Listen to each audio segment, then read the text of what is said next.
Hello, welcome to Babes in Bookland. How are you doing today? I'm going to be talking about two very different books, but at the same time they're similar in some ways, and I'm going to be comparing them.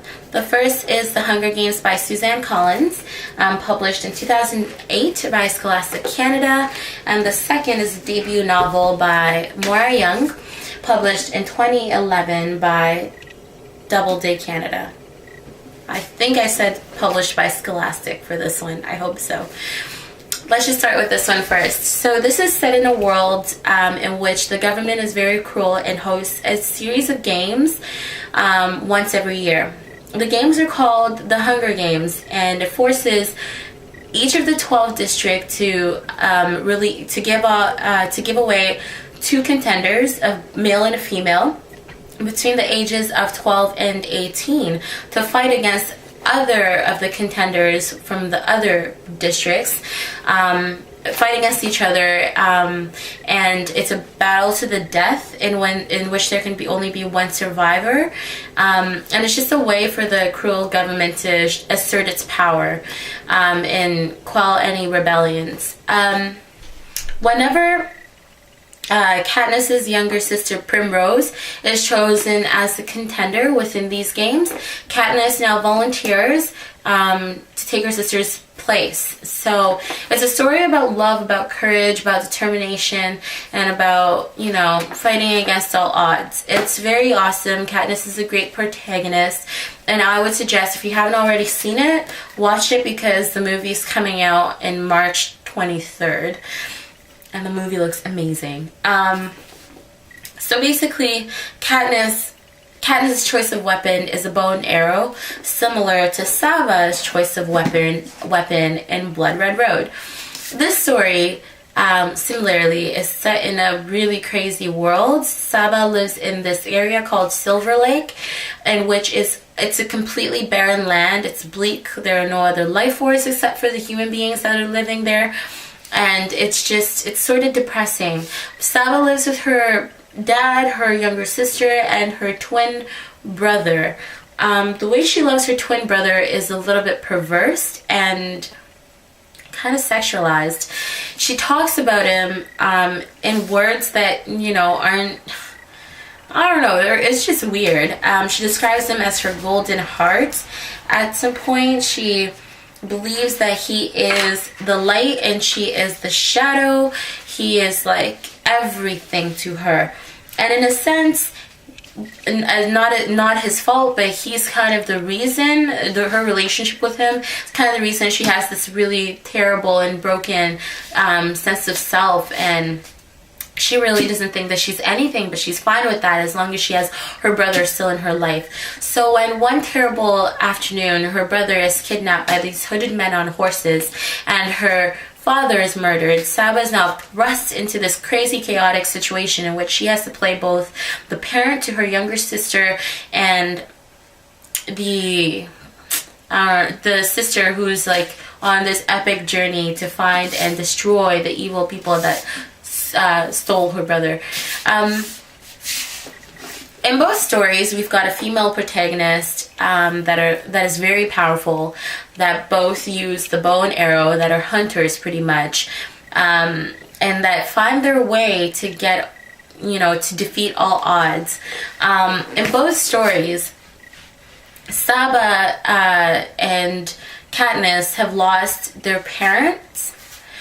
Katniss not necessarily has lost her mom, but her mom plays this really, really shadowed role in her and her sister's life. She's barely there. She's been broken apart by the loss of her husband. So Katniss now has to play both the parent and the sister to Prim.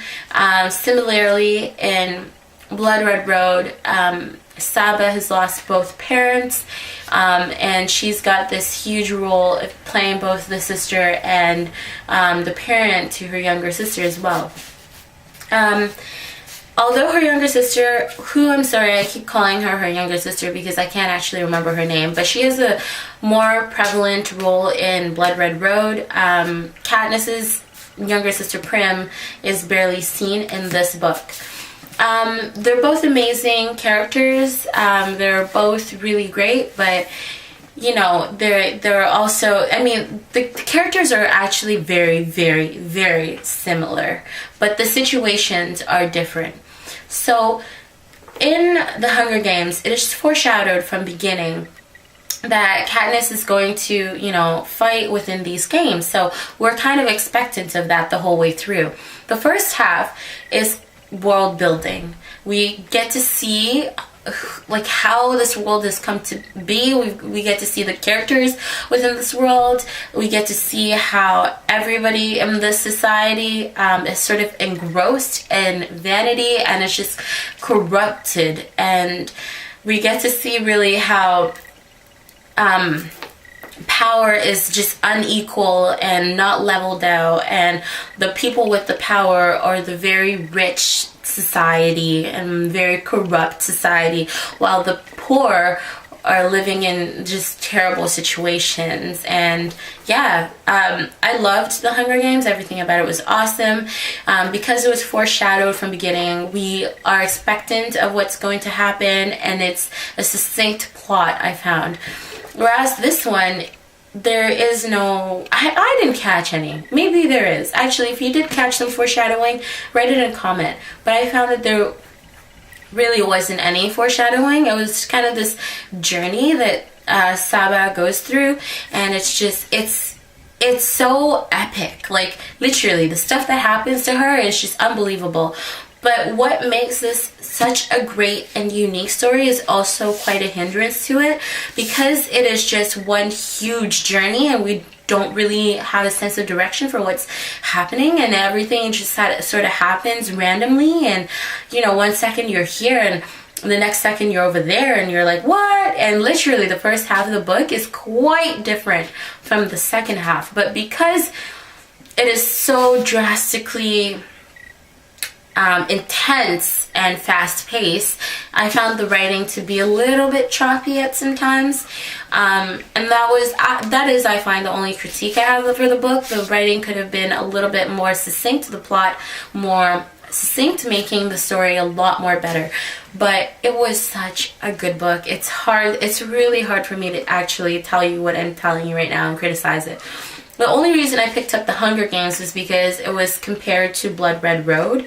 And I thought if I liked Blood Red Road, I would really like the Hunger Games. And I actually think that if you wanted something a little bit more bloodier, not saying that, I mean, the story in Hunger Games is quite different from the story in Blood Red Road. The setting is quite different. Just, you know, everything it's really different. There are a little bit of similarities here and there.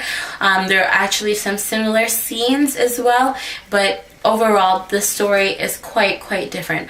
But if you liked Blood Red Road, if you like the Hunger Games and you're looking for something a little similar but different and unique, you'll definitely like Blood Red Road. It's a lot more bloodier. There's this wicked decapitation scene that has you going, yes. Yeah, there are a lot of plot twists in Blood Red Road that I highly enjoyed, which again, I found that there were pretty much no plot twists because it's foreshadowed in Hunger Games, because it's foreshadowed and you're expectant of what's going to happen and the situation that Katniss is going to find herself in. I mean, the plot twist is kind of obvious when there is a plot twist. Not that it hinders the story. There does not need to be a plot twist. It's a great story nonetheless. But if you want plot twist after plot twist, you'll find that in Blood Red Road. So I will give them both 5 out of 5s. I know that Vanessa started the We Write segment, and I was kind of supposed to make a video response to that, but what happened was that yesterday I posted a video and I hated it so much, just like I've been working on this one video. But I'm going to actually contribute to the We Write segment next month, so I can't wait to watch your video, Vanessa, and watch whatever you're going to post up next. I actually have something to request to you. You should definitely read Blood Red Road, but I remember that we used to ask each other questions. Now, my question for this week, which I'm about to make up on the spot, is if you can tell me who your favorite character was in the Hunger Games. What character did you prefer reading about? And apart from that, who's your favorite character ever in both adult novels, in both young adult novels, whatever, in all of literature? I'd really like to know. Let me know. Alright, thanks guys for checking us out, and hope to see you next week. Okay, bye.